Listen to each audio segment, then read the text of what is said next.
There's been a fire reported in the building. Please proceed to the nearest exit and leave the building. This is just a drill.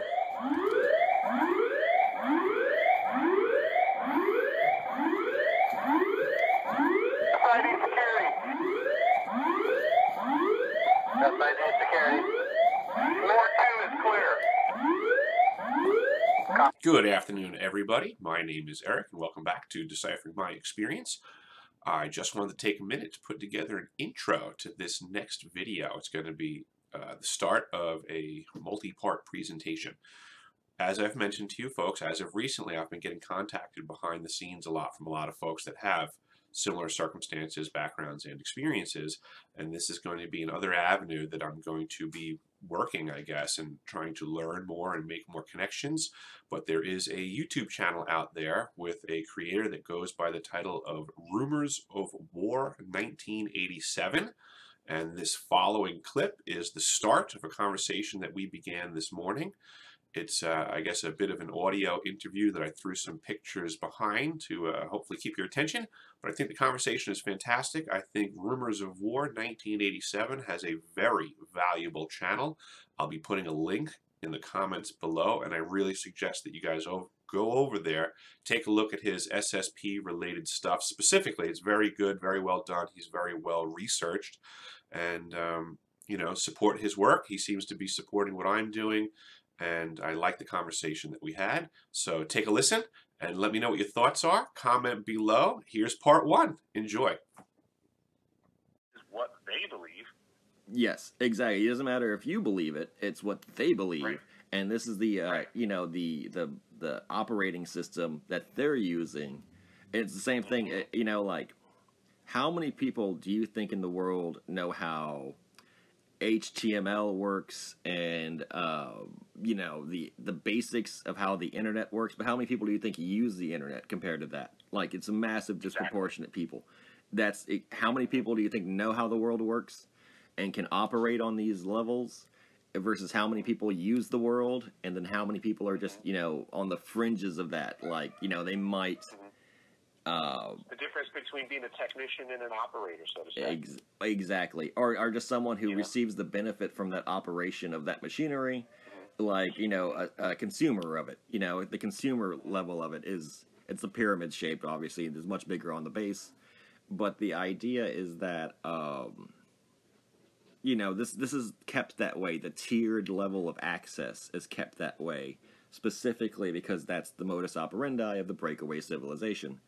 The internet is not new, of course. You know, in this example, the internet was made in the 1960s, so they've had plenty of time, but it's always been kept into a very higher level engineering, intellectual level of access. Same thing with the secret space program, with transorbital, you know, navigation systems, with rocket science, with alternative propulsion systems, colonizing construction technologies, with the organizations of manpower, recruitment, training, and ultimately, you know, what's it called? The debriefing them, you know, basically de-indoctrinating them. Debriefing and stuff. Well, I mean, like, there's a whole, it's more important than debriefing. They erase your memories, they do your screen process, they give you the new life, I call it the witness protection program treatment, because it's basically the same kind of thing. Without you so much knowing it, they can assign you your civilian life back. And, you know, according to how, you know, you've been handled and how you've handled it, it can be something that is extremely unexplainable, like, you know, you become rich and famous beyond your wildest dreams, or something that, you know, you wouldn't wish upon anyone because it's going to be an absolute way of trying to get rid of you, quote unquote, like, you know. Or they give you a credit contract at Southpaw Station. Well, exactly. You know what I'm saying? Like, there's things that, because I've only really been out of the military for about 6 years, that I've noticed intensely in that the reach of these players is far greater into the lower places than people want to imagine. To the idea that they control everything from, like, what kind of jobs you're pursuing, what kind of people are introduced into your life, what kind of, and it may be overt, it might be V2K, It might be generational MK Ultra, that they can just pull the strings and then manipulate the players like you would puppets. A big deal of it, though, kind of comes to the fact that the whole system was their creation to begin with. You think you're a free-range person. You think that the real world is, quote, not the breakaway civilization, but the real world, like you said, is just a small snow globe and in their hands. And they're absolutely in control of, like, for example, everything from, like, the vertical to the horizontal, like, if you want to get to the outer limit style of it. So I think, really, it's just a matter of... you know, it's just a matter of seeing the signs, seeing the writing on the wall. Yeah, I mean, I can't deny what you're saying in that regard. I do not whine about this, but there is truth to the fact that they have these machinations of manipulation at their fingertips in mass, and my proof is I'm currently not working. I mean, I completely want to work. I'm a hard-working son of a gun. I've worked in some of the most harsh environments on this planet because I enjoy hard labor. I assure you, I'm not out of work by choice. Oh, I completely agree. I am also currently out of work, and like you said, I kind of want to. Okay, let's just get into this conversation. I guess we can start that as the first topic, but first introduce yourself, sir, and then we'll get to it because this is all good, radio gold and all that. Yeah, no worries.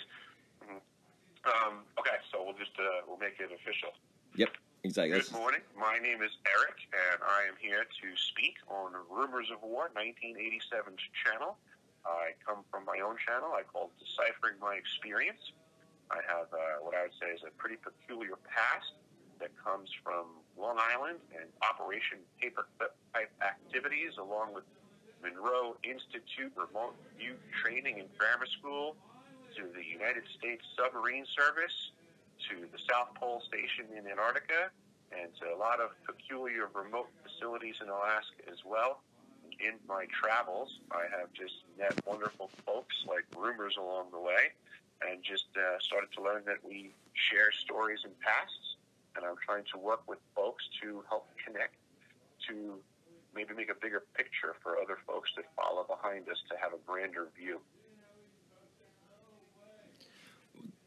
I absolutely agree with that too, that along the way you meet some fantastic people, and you're likewise one of the people I've met along the way, and I've watched your channel, I've seen your videos. I really, really appreciate the fact that you have footage from Antarctica on your channel.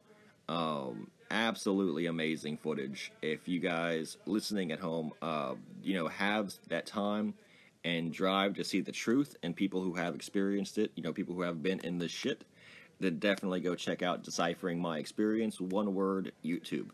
So I'll leave the link and everything below when I do post this onto my channel, so you guys can click that.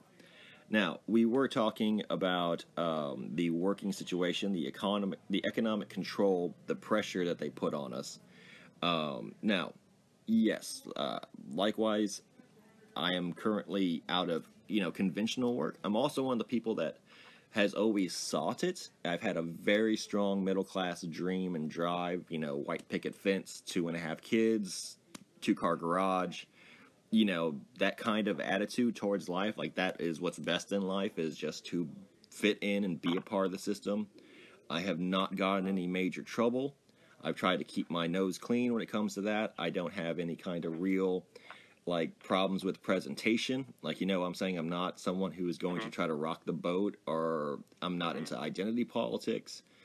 When I got out of the military, I thought I had a golden ticket because I was an aviation electrician. I had worked on F-18s. I had a college degree in English. English and sociology. I had a lot of life experience, like I said, working. So I had a lot of on my resume, volunteer stuff, I thought everything was going to go great. I tried to get my real estate license, saw that the housing market was just absolute, it's just going to hit a dead end pretty soon. And so I was like, you know what, not in this economy. So I tried to become a salesman.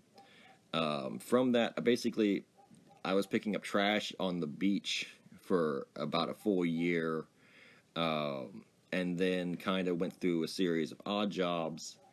And, ultimately, even though these odd jobs were really good, they were like, installing refrigerating and coolant systems inside the local department stores, like painting parking lots, basically managing a dog kennel. But these were not anywhere near my specialties or concentrations. I should have been working on a flight line, fixing, airliners, doing routine maintenance inspections, things like that, quality assurance. That is the level of my, career in partaking. To the point that recently I just said, fuck it, and decided to become a full-time artist, which was, a huge passion of mine, deep interest in that. I think that's great. Well, at the same time, though, I found that, it's one of those things that I started doing this as an expression of that, because I started writing, recollecting my memories, meditating. This is kind of the events that led me on my life path to self-discovery and remembrance, because the entire time I was having these, paranormal abduction experiences, my lab experiences, and ultimately remembrances of the SSP. And I was bottling that trauma up. I was trying to associate it with, the fantastic elements of daily trauma and stress. I was trying to view it as a type of, maybe even a psychosis or an insanity, like what they say, schizophrenia. And then I realized, ultimately, that this was not made up. This was real, and I started reaching out and learning more about it. And this was about 3 or 4 years ago that I became super, super serious about it. And it just became one of those things that it became, like a calling, an absolute. It's a very interesting study in human nature and the mind. When you go in this direction and you start to have to study the techniques and the technologies that have been around, I mean, at this point between the two of them. Hold on 1 second, sir. Hold on 1 second. Sure. What's up? Recording.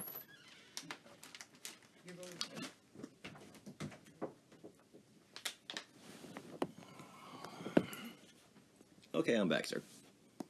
No worries.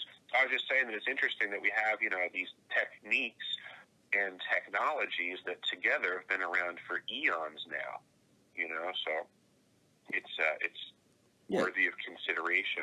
Exactly. There's the idea that, hypnotic regression, lucid dreaming, remote viewing, these techniques, I became very cognizant about employing myself and then realizing their power to kind of reconnect you with your memories and things like that. And so this to me goes back to what you were saying before with the mystery schools or the unknown.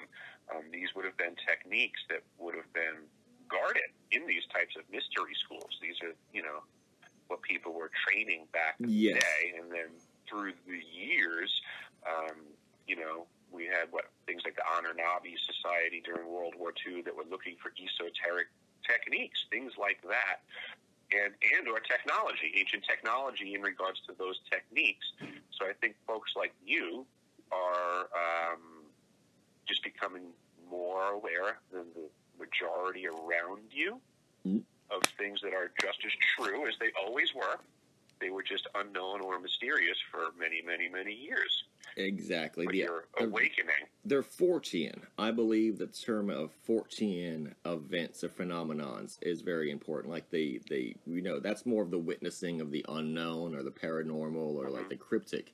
This is on that level, but it shouldn't be, because it should be considered like an anthropological experience. It should be considered, like I said, a sociological experience. The idea. Define that word for me. When you're saying it, I'm picturing it in my head, Fortean, but I'm not really grasping. It was named after a man named Charles Fort. He was a old, I guess you call it Teddy Roosevelt era, turn of the century, 1900s, and he was extremely passionate about documenting mysterious events such as the witnessing of UFOs or lake monsters, sea monsters, things like that. And he, took great lengths to document them in very, clinical ways. And so basically, he would be able to document these events in many volumes of works over his lifetime. And it proved, that's basically the idea of 14 is, whenever anyone has one of these mysterious occurrences or phenomenon appear to them and is convinced it is true, he gave it a lot of authority and credence. I got you. John Keel, I think you're from the East Coast, correct? I am. John Keel did his the research on the Mothman, but I think he was also from New Jersey. And, we got to start with the Jersey Devil, the same thing, the idea of giving people, locals, like everyday people, the same, like credence and credibility as any physicist or researcher or military officer. And I think that's like a big difference between the citizen journalist and the, I guess you call it the, like the paid, gatekeeper. Reporters and stuff, journalists. The gatekeepers, yes, what I'm saying, the people who define what truth is and things like that. The idea of Project Blue Book, sending out qualified, quote unquote, legitimate sources and totally disavowing the credibility of all those they met. That is a perfect example of the ethnocentrism that denies the SSP and denies this breakaway civilization. Simply because their worldview does not profit from it. The idea of paid gatekeeping or incentivized gatekeeping. Like you said, if you, or like we were talking about the job thing, if you had to suppress these thoughts, these memories to better function and survive in, say, a organized career environment, say like as a military, member or someone in some kind of, legitimate engineering enterprise, it might just be more profitable to suppress it, to deny it, to not bring it up. Like, you don't want to rock the boat. You don't want to seem like the one who is an outcast or a misfit on purpose, like intentionally volunteering for that. So I think, I think you have to be an outsider. You have to be someone who is, not that you don't have anything to lose, but someone who is kind of emboldened by loss. Mm-hmm. In a way, I mean, I'm certainly, not one of those people that's afraid to take the next step for fear of failure. I mean, there's plenty of those folks on the planet. I'm not that guy. Oh, no. I think, though, a big inspiration was over the last couple of years, I got really big into theology. And, I'm not someone who's from a church or anything, so I don't have this idea of organized religion. So I try to look for people who, through their examples. And C.T. Studd was a missionary in Africa, and he'd go to bases. I didn't catch that name. Who was it? C.T. Studd. C.T. S. Studd. S-T-U-D-D, I believe. You can check out his entire audiobook online. It's like a 30-minute long listen. He was a Christian missionary that would go to places they'd called the graveyards of missionaries, people who would openly, hostilely attack and murder missionaries trying to convert the locals. And he has a really great quote which says, I'm not dismayed by an unwalked path, that has a bear on it.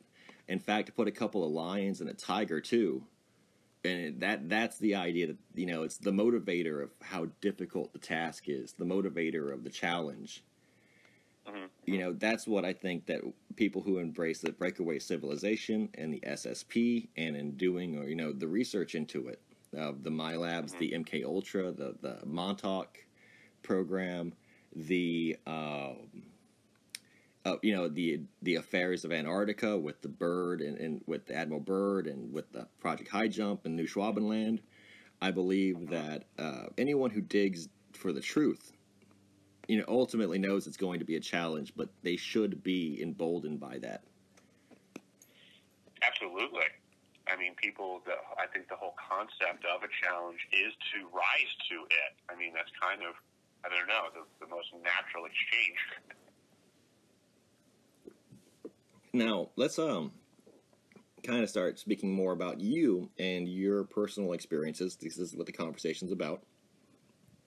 And I just want to kind of get to know, what your story is from your perspective, like from your own, to people who, in my audience who are not familiar. How would you best explain your experience, your evolution, your journey?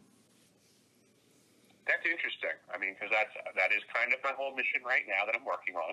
But I'll try to do my best to summarize for what would potentially be a brand new audience.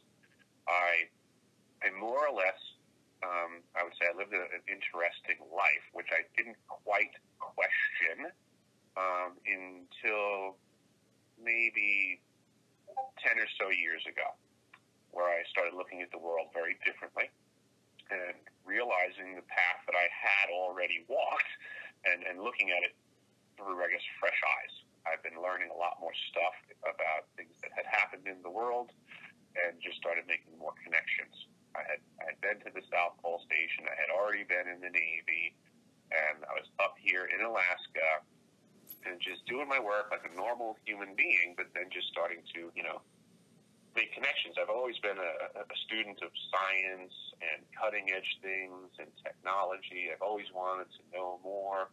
I've always read voraciously, much like yourself. I do study religion, history of religion, all religions basically. I do consider myself rather spiritual, but also very anti-organized religion.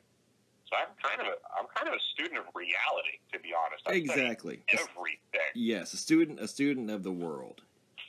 Yes, I want to know everything about everything, but in that process, just like Itzhak Bentov, I love this quote from him. He talks about, the more that he learns, he only gets dumber because every answer he gets only causes him to have more questions. Yes, like that was the thing that earlier when we were talking about skepticism, that frightens so many people. The majority of the people of the world are frightened by questions and mysteries. Whereas if you're going to do any research, you have to realize it's going to be a Sisyphusian task where the more of the universe you learn, the harder it is to learn just the next, lesson, the next mystery. The more research you do, the faster you learn. You're going to have to get good at changing your mind. Exactly. That's a perfect way of saying it. A lot of people are very adverse to changing their minds. Yes. It's easier to fool people than to convince them they've been fooled. And it's because once they've set into a mindset, once they get past a certain age, I know it's very cynical and heartless, but sociology on an academic level is entirely about categorizing and creating people. It's to control them, absolutely, like to see what controls them.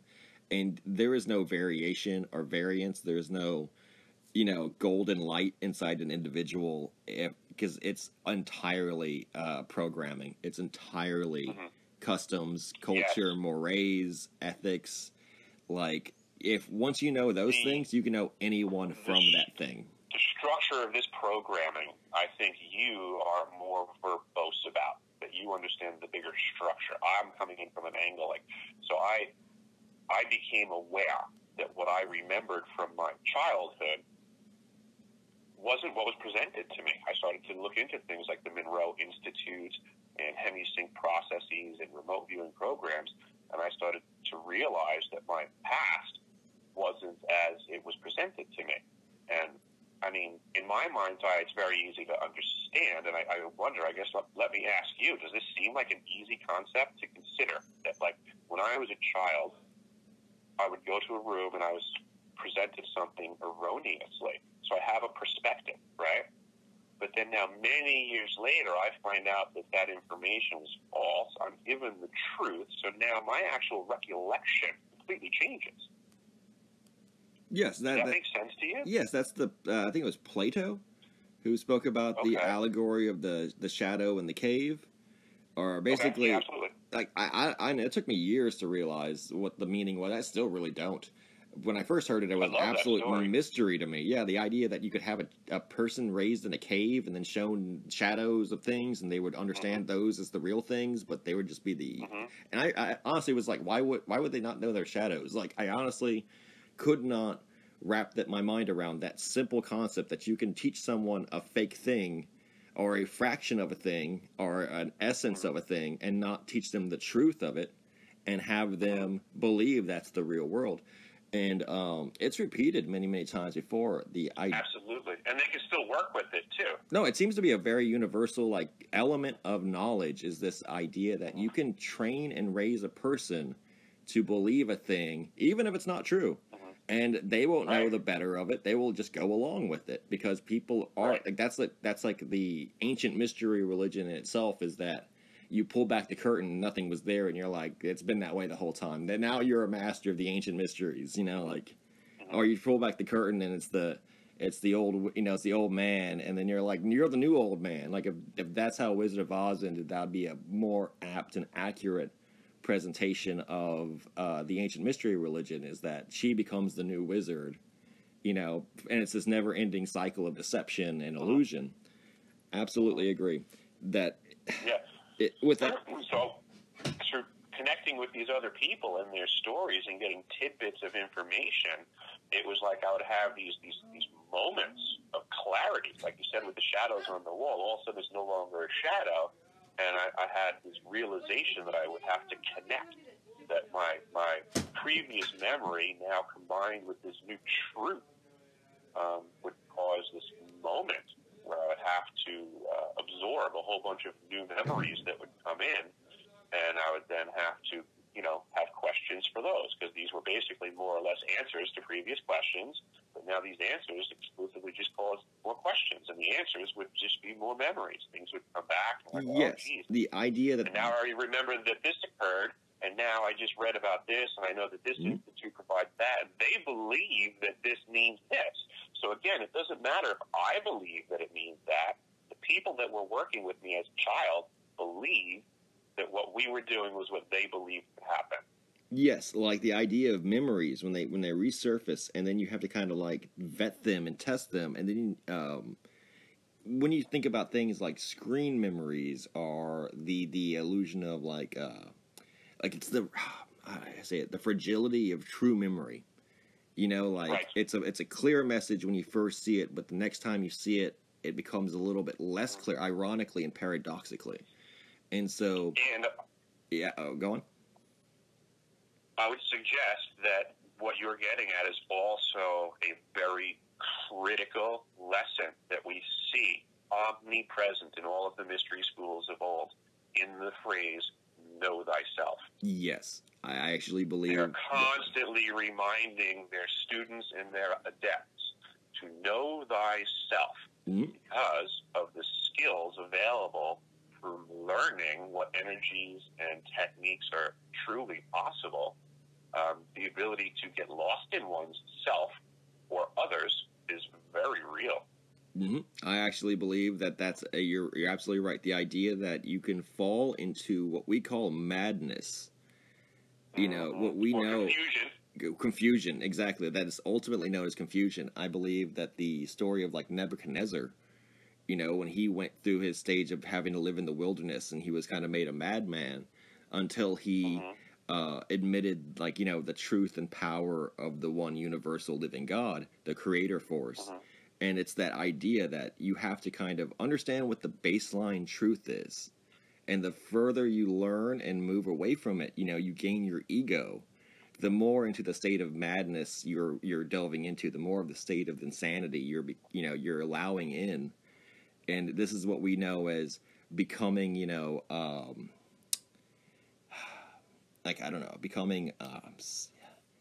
becoming society, like usurping that role that was already made for you, like that society is insane and the true inner nature of the human being is sane. But because in society kind of usurps that, the idea that people become their names and not their faces. How about we can reduce it to this? When we look at this planet and how it completely functions in a general sense in regards to human beings, that we could say that this is a factory for destroying children. Yes, exactly, like this society is a factory type. Children are born sane. Adults make it to the grave insane. Yep. That's a very good way of thinking about it too. Exactly, like the idea that. So how do we break that system? And go to a cycle of birth? I would suggest that's a massive societal program that's been going on for years, that we have a bunch of people destroying the children of humans as an ongoing process. Well, I speak in great lengths about the frequency wars that are being waged upon us by reptilians that are ultimately just putting and exerting a lot of pressure on us and are creating a lot of angst and anxiety. For example, people don't know about soft weapons and things like that. You're right. It could be created by humans as a form just to keep the free range section of humanity weak and, incapacitated and, like you said, insane. And an insane enemy is nothing to fear. They can't operate, independently or sanely. They can't operate rationally. They're insane, right? The true idea is that you create a self-destructive person, you never have to worry about them. Right. You create someone who's really incapable. harming themselves to be a problem for you. Yeah, if you don't want someone to rebel, create them or basically enforce in them the ideas that they can never be independent. They can never be self-sufficient. This is where I think a lot of our quote-unquote media and culture is actually derived from, are these reiterations of these programs, these mimetic orders that we have to kind of follow, and it's... I agree 100%.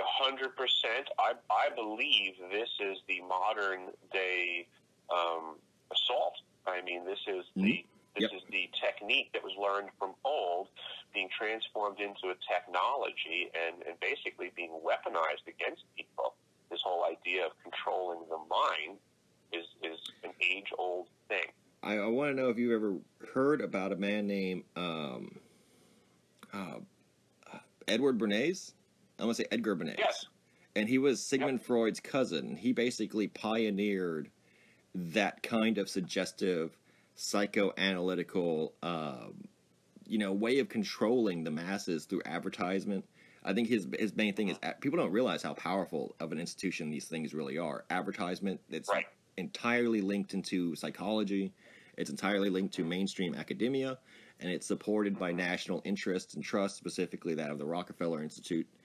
And, it's... I wish there was a way to quantify for people in a way that they could understand how much there are forces in existence that care about what people think and how to change what they think.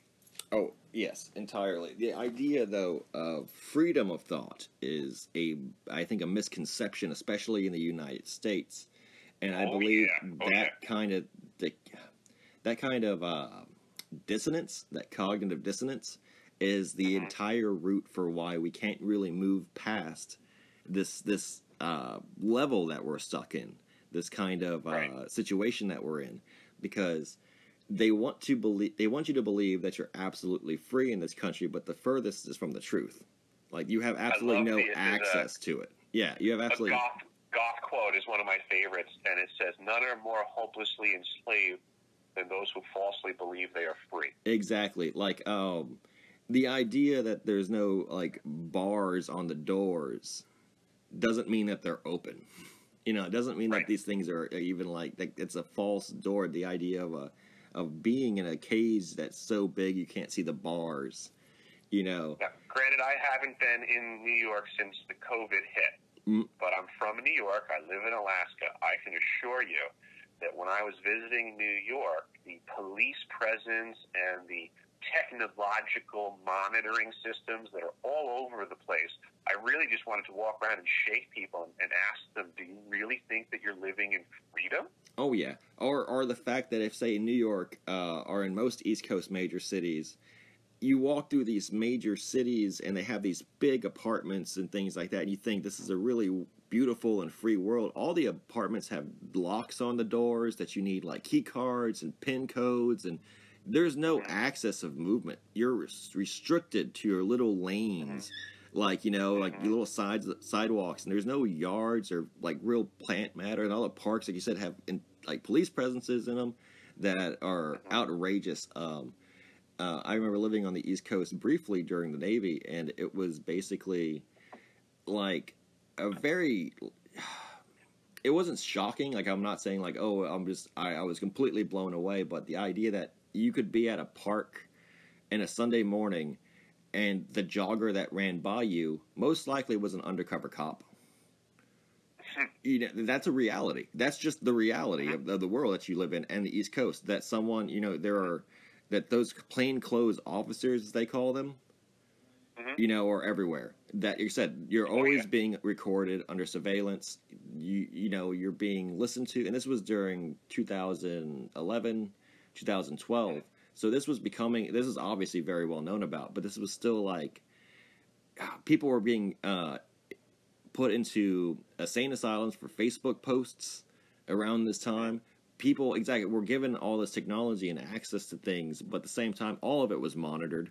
All of it was filtered, and people's data was being mined so heavily, that it became, you know, like this past decade, the paranoia of Big Brother, digital Big Brother. You know what I'm saying? Like the idea of that the very person that you are, your identity, can be taken from you, can be hijacked, can be stolen. And this actually kind of brings me to this other point, is that people inside the SSP, people inside the breakaway civilization, they don't have to have the identities that you assume they do.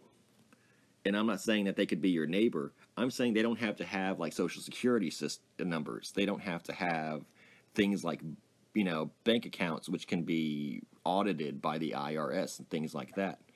They can, because they personalized companies, they can companize people. They can corporatize people. And so the idea of this old paper trail doesn't really even exist. The breakaway civilization is basically those that are monitored and those that are not. Like those who can be tracked and those who can't be anymore. Now, and that's one of the things that the government learned years ago. The people have yet to catch on. If they do their work through contracts and private corporations, the Freedom of Information Act and the access to the general citizens just cut off completely.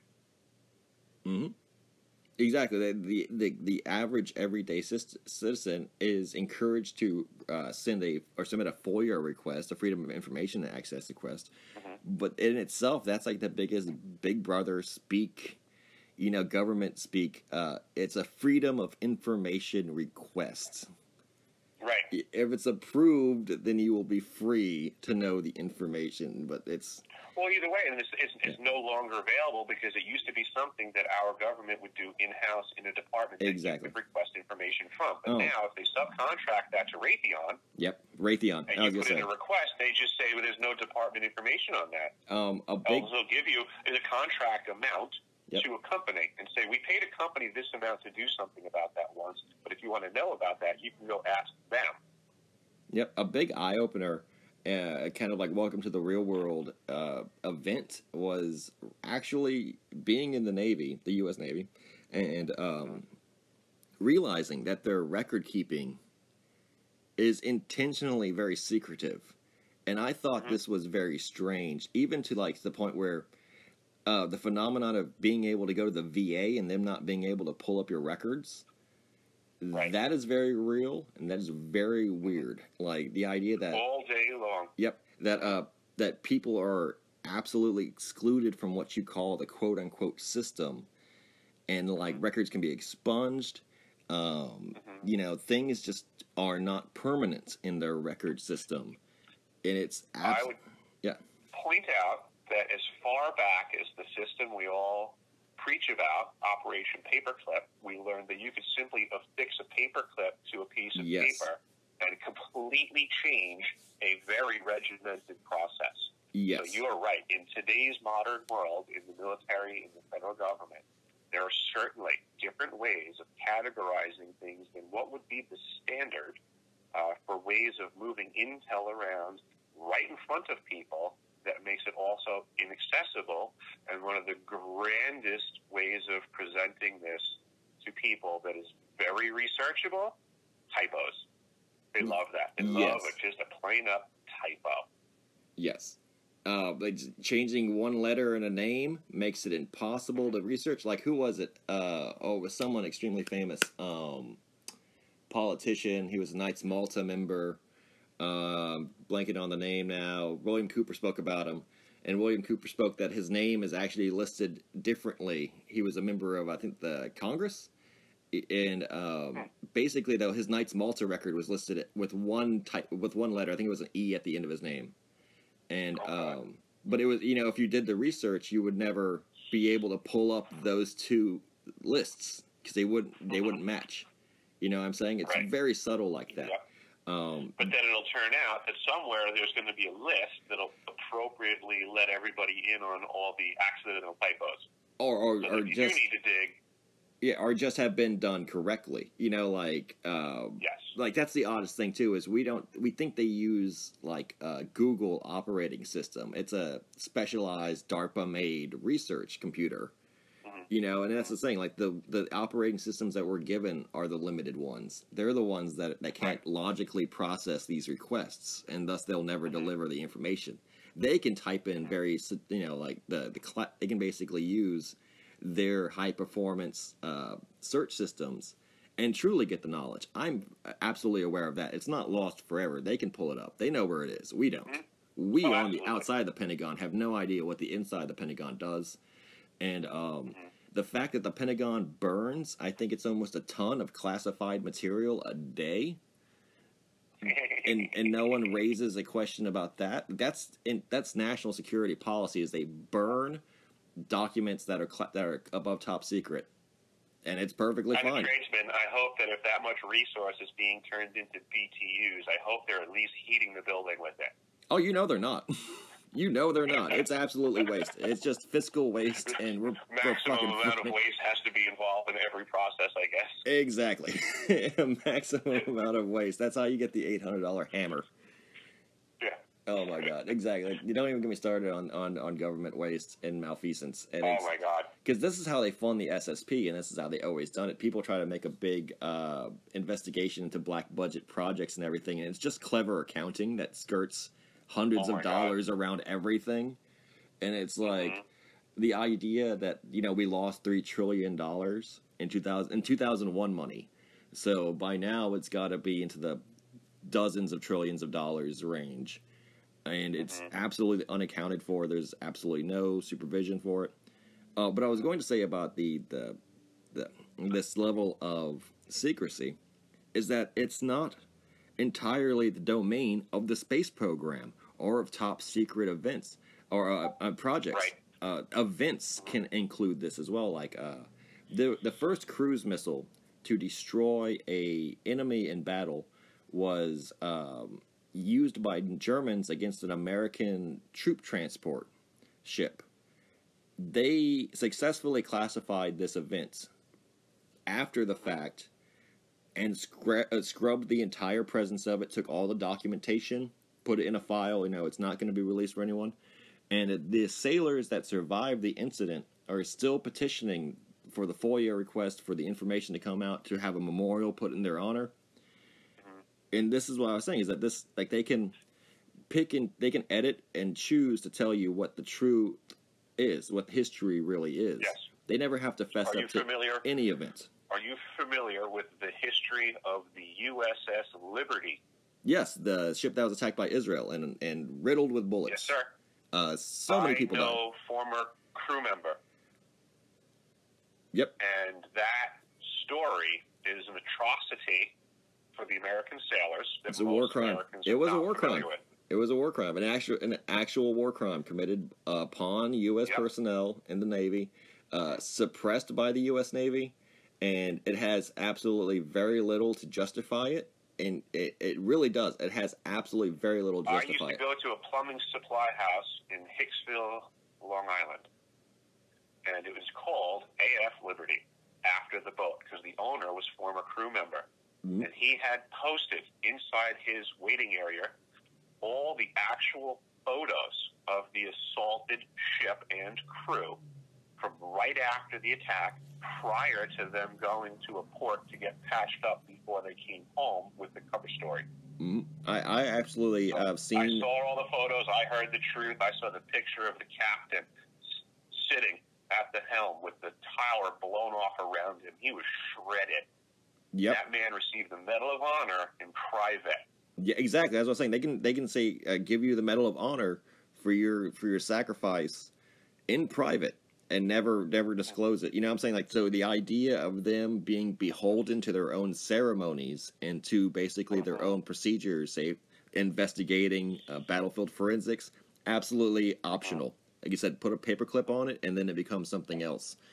Correct. I've seen the photos of the men bleeding to death on the deck on the gangways of the USS Liberty, as they were just after the strafing, as they were waiting. They had absolutely no way to defend themselves and no support. It was, and also by an ally. And I think that it was not a case of friendly fire. They documented seeing the pilot. They had made visual confirmation. They were flying an American flag. I really want to know what the real reasons and motivations were, because Israel is not hostile to the United States. I have no clue. It was because it was the 6 Days War. They were hoping that boat was going to sink, and they were hoping to blame their enemy. Oh, so it was a false flag type operation. Yes, the Israelis were attacking that boat to blame their enemy. That was the radio traffic that the Liberty was picking up, because the Liberty was a comms boat. And you see how that kind of callous sacrifice. So the Liberty was collecting all of the evidence to support its own case, but the government that they would go to with that evidence was leaving them there to sink. It was leaving them there to sink because the U.S. was complicit. This is kind of higher level. They also recorded the transmissions of the White House calling back the fighters that were coming to intercept. See, that kind of shit, too. When you're thinking about it involving, like, very high-level politicians rather than, you know, top brass, but at the same time, this is exactly like people who would scramble fighter jets to, you know, counter and to support the USS Liberty. They were called back. You see that. Like, this is what I'm trying to say, is that they were called back. That this was all entirely a setup from the very top. And this is one of those things that I was saying about the breakaway civilization, is you think all the world is a play. The whole world is their chessboard, their whole world. Yes. And okay, you have been to Antarctica. You know how remote it is, but you know that there's the only access to the lifeline created by the U.S. Navy and their C-130s. They could have entire Operation High Jump 2, 3, 4, 5, 6, 7 down there. As long as they played it right, no one would ever know.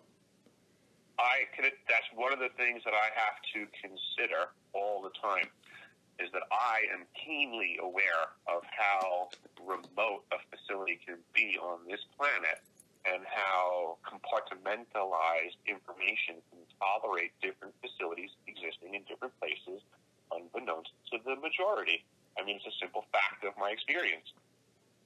Yes, I know when the discussion for the SSP goes into the realm of moon colonies or Mars colonies or hollow Earth-like construction and development, like the deep underground military bases, some people try to sneer and say, how could they keep this secret? How could they function with this amount of secrecy? The truth is, the amount that they have told us, the amount they have made available for us, was all illusionary, was all fictional, was all intentionally created by Disney and pioneers of entertainment in that kind of capacity to get us not to look at the reality. That is, they have operational supremacy on all corners of any, like, you know, world, like, you know, like, I don't want to go into the idea of the globe, but, you know what I'm saying, like, they can get anywhere and put anyone wherever they want. They've been able to do this for hundreds of years. They were the first to go to the poles. They know which way to go. They have mapped it out more accurately than anyone else. When people say, for example, like, the civilian, you know, scientists and researchers are the ones that are truly in Antarctica. They're the ones who are allowed and permitted, like you said, in little places, like little corners that, you know, have already been approved for them. It's just such a large geography. It's such a large terrain. You know, secrecy is relatively so easy to accomplish. You know, absolutely. It's just through misinformation and disinformation. Secrecy is very easily achievable. The remote facilities that I've worked at, I mean, I've been to very odd locations, and you know, it's funny, but it's not funny. It's also part of my warning to society. You know, as we learn about these companies that are trying to accomplish these things in different areas. I mean, I've already worked at facilities where, you know, what are you going to do? You joke around when you're there, and you're like, yeah, you know, they tell us we're here, but how do we know that? How do we know that? I think a big thing, I like to say too, how do we... It's funny, but it's not funny. No, it's not, exactly. What do I do with that? And I'm really trying to warn people that that's a possibility for them in the future. I've already been at places where I've said that to people and they laugh, but in reality, they don't have an answer either. No, and but that's... the fact of the matter is that we have to understand that this potential exists, and would a person or corporation potentially take advantage of that situation? Oh, yes, and that's the thing, is that people don't realize that there's no real incentive to be honest with a worker, with a laborer, or with an employee to a situation.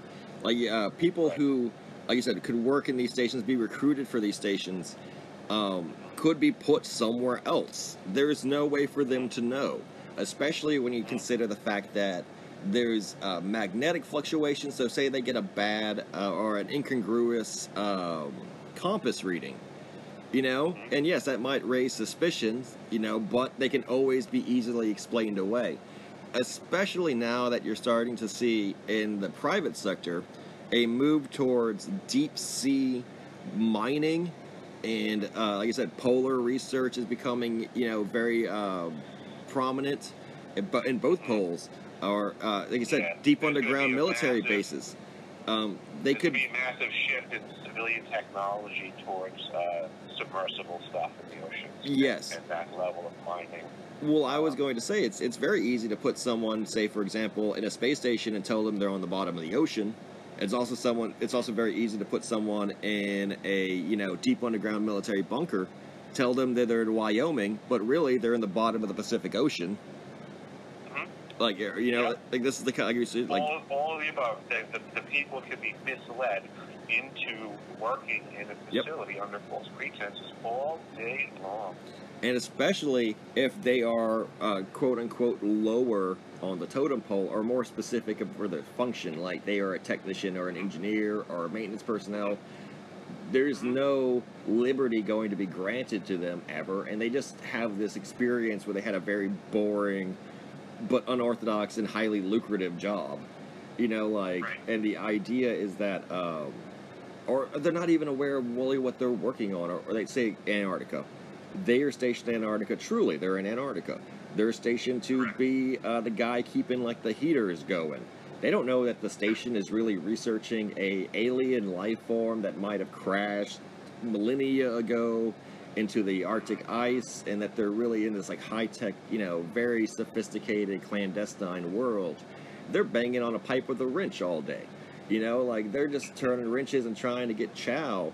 And like, maybe that's basically where I'm trying to come in for folks to give them my experience, is that I get that the standard person would show up to that facility and just simply bang the pipe.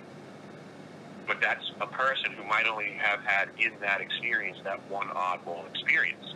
Myself personally, I've been into so many different oddball experiences now that I can now look at these facilities and do a lot more than bang the pipe, because when I was in the South Pole, I had a lot more questions than that, and a key that opened every door. So there are absolutely things that are going on that are not as presented, but are very easy to understand. But you are correct that the compartmentalization of information in these programs does leave the vast majority of participants completely in the dark, because most of them never, ever look outside their compartment because they don't have the opportunity. But they simply do not have the opportunity. You're right. They simply do not have the opportunity. I have, because my key went to every door and my job required me to inspect every compartment, I kind of broke through that idea of compartmentalization. So there is a benefit as well. I believe that I have a very similar understanding and experience, because I volunteered to do a lot of watch duty and I volunteered to do a lot of like patrol, like base, like patrol and rove and like do my rounds, and I got to see a lot more of the base, especially at night, than 99% of other military and like enlisted personnel, who, you know, we call them TEDs. Yeah, we called them TEDs, typical enlisted dudes. A typical enlisted dude is someone who does the bare minimum and is just hoping to get out with no trouble, right? And they don't open their eyes. They don't want to rock the boat. A person like me is always seeking like an adventure or excitement or something else, like keeping my eye to the horizon. And I remember at night seeing many UFOs, seeing many paranormal phenomenon.